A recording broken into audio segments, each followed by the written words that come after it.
Hello students, today my topic is matter around us pure?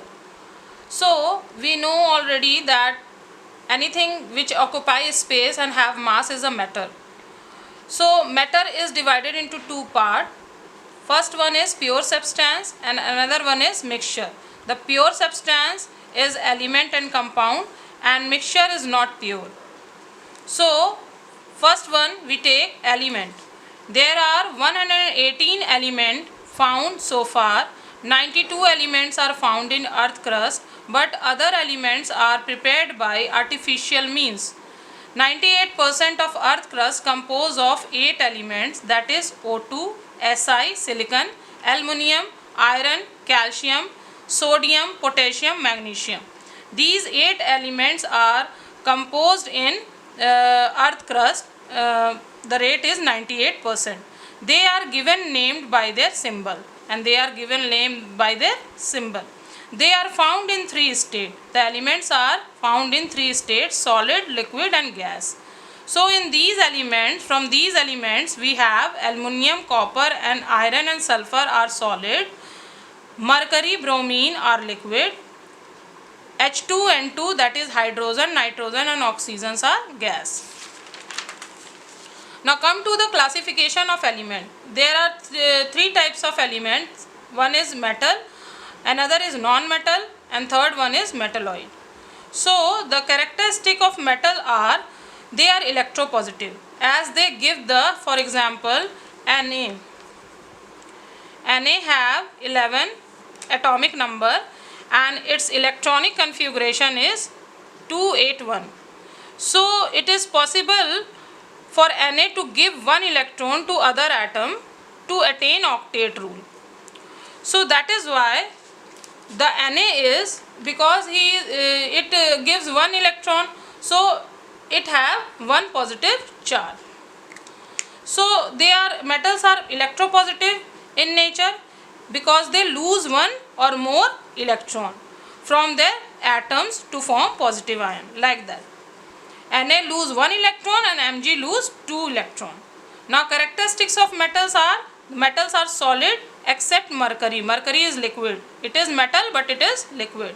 They possess luster, that means shine. They are good conductor of heat and electricity. Now come to next one, non-metal. They are electronegative, gain 1 or 2 electron. For example, Cl. Cl have atomic number 17.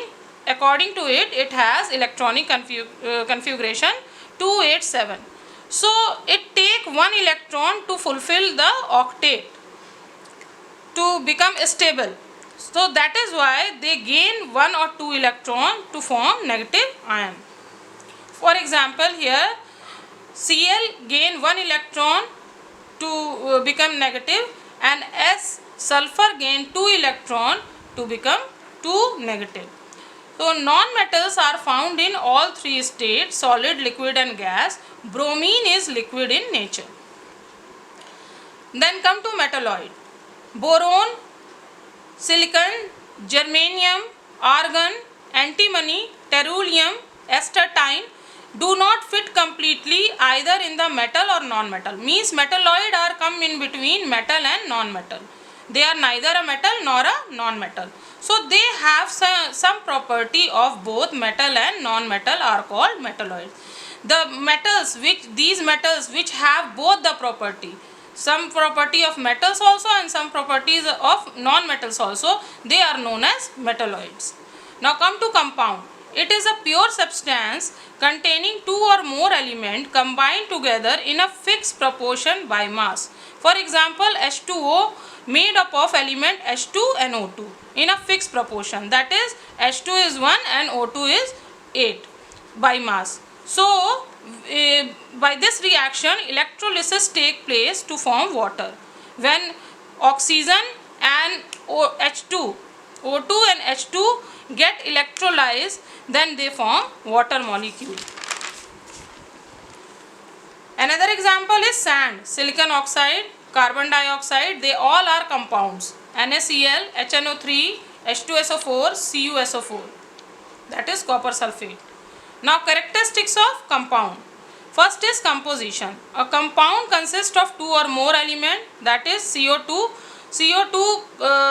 The mass of C is 12 and the mass of oxygen is 16. So 16 multiplied by 2 is 32. When we cancel it, then we get the ratio 3:8. So it is the composition of CO2. Now homogeneity. Homogeneity means it is homogeneous. There is that means it is uniform. It has no layer. It is one only one compound is there.